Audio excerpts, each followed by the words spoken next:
Man, had a morning show. We in the house, in the building. Sauce Walka, what is going on, Sauce? Drip! Ah, man, you ain't knowing nothing going on but a bunch of splashing, flavor, a lot of ingredients, you know what I'm saying? A lot of sauce, you know what I'm saying? We got everything that's going on the plate all across the state, man. Now, Sauce, I'm gonna be honest with you. I've seen you a lot of times. I've seen you perform with your group. Y'all incredible.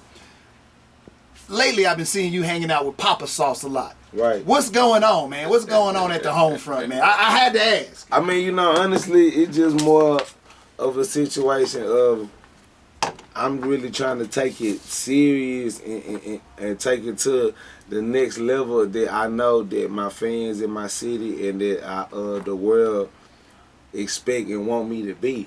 But in actuality, as far as like the Sauce Twins, TSF, from our original dream, our original goal, our original plan was achieved. You know what I'm saying? Our original goal was just to be legendary and make our city back popping again and buy a bunch of jewelry and be the Sauce Twins. You know, you feel like you already did that? Now it's time to move on. No, I wouldn't necessarily say it was time to move. It's time to move on. It's just everybody in the Sauce family dream or major goal wasn't necessarily just to be a rapper forever or a musician forever per se. You know what I'm saying? Some are like just want to be just be a legend for that period of time that what was done to where you can't take this out the books. I broke records, you know what I'm saying? When the Sauce Twins came in the rap game in Houston, we broke records, you know what I'm saying? We broke like street records that you can't take back. So it's for us it was more or less like some of us just felt like, you know, I want to go back to just being regular because it's a lot of pressure. Everybody ain't ready to be a celebrity. That's right. What comes with being a celebrity. Right. That's true. And so I agree with that. So you feel like some of the crew is like, you know what, this is way more than what I thought it was gonna be. So I mean, yeah, I want to go back to where I was, and you can do whatever you want to do, but I'm doing something different, bro. Not even just that. It's like we all still working and doing music. Some people have to take a break from it. You know what I'm saying? And couldn't take a different pace because it's so much. I wouldn't say that people giving up on no music or nothing like that, but it's just some people in the South just had to get back to their regular lives or just the reality of life, you know, before the music, because the responsibility and the rapport of being a musician and a celebrity and somebody that is just recognized for having a talent and a movement going on, it's a lot of pressure, it's a lot of hard work, and it's a lot of sacrifices, it's a lot of thought. So, you know. Is that why you brought your dad in? To maybe center you, or I mean, nah, my daddy just or you just rolling, or you just feel like you're rolling different these days. I mean, me, because it's different when you roll with your family. Yeah, I mean, my daddy just gonna keep me focused. You know, my daddy just gonna.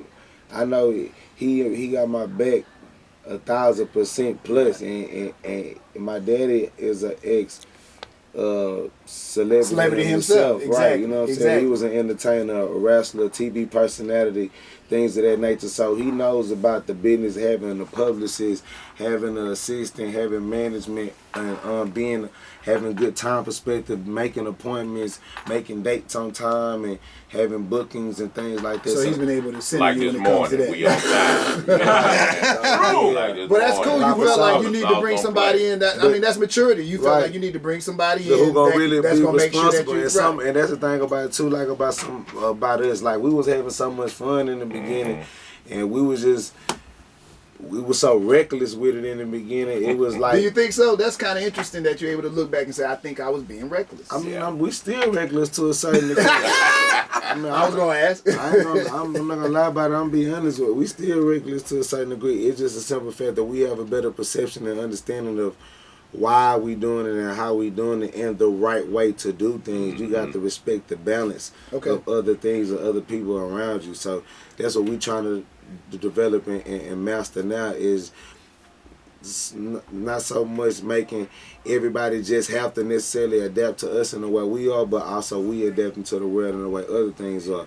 But originally, people just working with us was kind of like, not, I wouldn't say intimidated, but just didn't know how to understand like how to be efficient and aggressive about making sure we on time to things or certain things get done, because we were just so caught up in the fact that this fun and we making money and we doing what, you know what I'm saying, we doing what we want to do the way that we want to do it, the way that we vision it to happen. So it was more or less like not a thing that you can't stop us type thing, but it was more or less like we just gonna enjoy it. We gonna roll with the wind. If it go good, it go good. It go bad, it go bad. And that's not necessarily the correct mentality to have about your professionalism and being a celebrity or artist. But the way that we became celebrities and artists, I wouldn't say it was about accident, but the mentality was the mentality. I understand. Right. All of a sudden, one day you were doing what you were doing, you was having fun, and all of a sudden everybody wants you to be serious. Right. And the seriousness don't catch up with all the fun that y'all have. Y'all having fun right now. Y'all taking it serious. We enjoying it. We getting this money, this and whatever else come with it. And then all of a sudden, you're right. It turns into this obligation. You're like, wait a minute, when this happened? Exactly. So is that a hard transition for you? I mean, it's not a hard transition for me, because for me as Sauce Walka, you know what I'm saying, I've always been a child that was inspired about being great, or I was always somebody who was never afraid of cameras. I've been in front of cameras since I was a child doing mock interviews for small little rap things and rap battles of different functions going on in the city.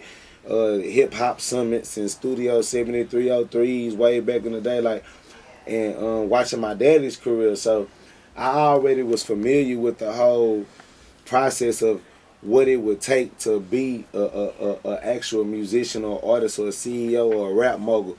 I kind of understood what it takes. Just like somebody who played football in high school, you don't necessarily know exactly what they're going through in college and in the NFL tryouts and things of that nature to be in the league, but you have somewhat of an understanding of the procedure and the guidelines. So I had that understanding, but the people around me didn't. They straight streets. Like, we don't, you know what I'm saying? Like, rapping is a dream. That's TV. That's not necessarily make-believe, but it's not tangible, and if it is tangible, I don't know how to do it. Right. You feel me? The only way I know how to do it is make a hot song and go sign to a big label, don't read the paperwork, and hopefully everything go right. You know what Man.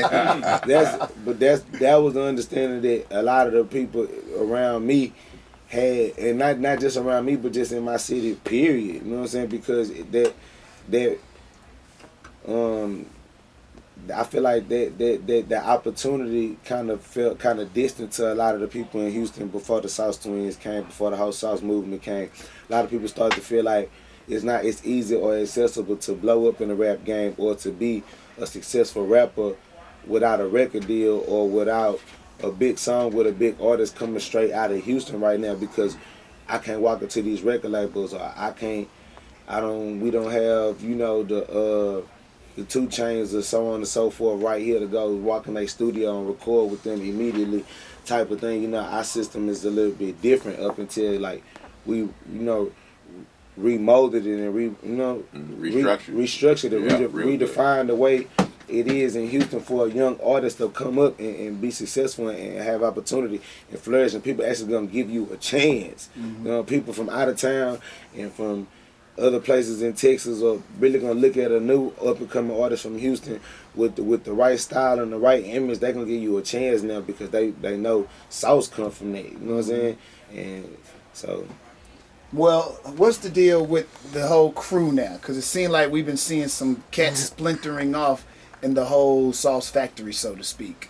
I mean, it's more or less like this. It's more or less like we are still together. We are still TSF. We are still the Sauce family. We brothers every day. Like, our relationship that don't got nothing to do with music is still intact. Right. It's totally. I'm not even gonna say that it's different. It's just that we got a whole nother relationship outside of music that don't got nothing to do with music itself. I got you. So So y'all encourage each other. Hey man, if you want to go out there and do this, go out there and do that. Y'all encouraging each other to make moves. Or? Yeah, we encourage each other to make moves, but at the same time, it's also that we also encourage each other not to make certain type of moves too. Okay. And sometimes that work out good with each other, and it work out bad with each other. Sometimes we bump heads over that. You know what I'm saying? Sometimes we don't. But that's the thing about us. We family. It's real. It's more or less than just colleagues. So it's like you'll work it out. Yeah, we work it out. Sure. But at the end of the day, it's not like that. Oh well, I'm doing my own thing. We going my separate way. Now, Sancho still, they're my twin, they're my brother. It's just at the end of the day, people got to realize, understand. I persuaded Sancho to be a rapper from the Jump Street. That wasn't his thing. Sancho never wanted to be a rapper. You know what I'm saying? I persuaded Sancho and influenced him to be a rapper because I knew he had the ability to do it, and I know that this could be a better life for us outside of the streets. Mm-hmm. And me and you got the talent to do this. We got the mind frame and the mentality of vision that nobody else got. We got a whole different language me and you speak that other people get around us and start talking. So I seen that in him and in us. But then you got other people like the Rizzos and Sosa Mans and JP. They all wanted to be rappers. They all wanted it to be stars and to be big artists, but they didn't necessarily just understand what it took and also what was gonna come with it. What we was gonna get back out of this music game and out of our fans and out of the people that we love. People switching because we making money and we getting attention and things like that. So, you know, it was just a whole new experience for us all, but we still all strong, we still all still family, still shoot videos together, record together. We be with each other every day, city to city, state to state. It just more or less, you just see us all, we all then became big entities and big names. So now we all got different schedules. We all got different things to do. So now you just see us split up like a more or less like a team of spokesmen, more or less. Spreading the sauce. Man, you feel me?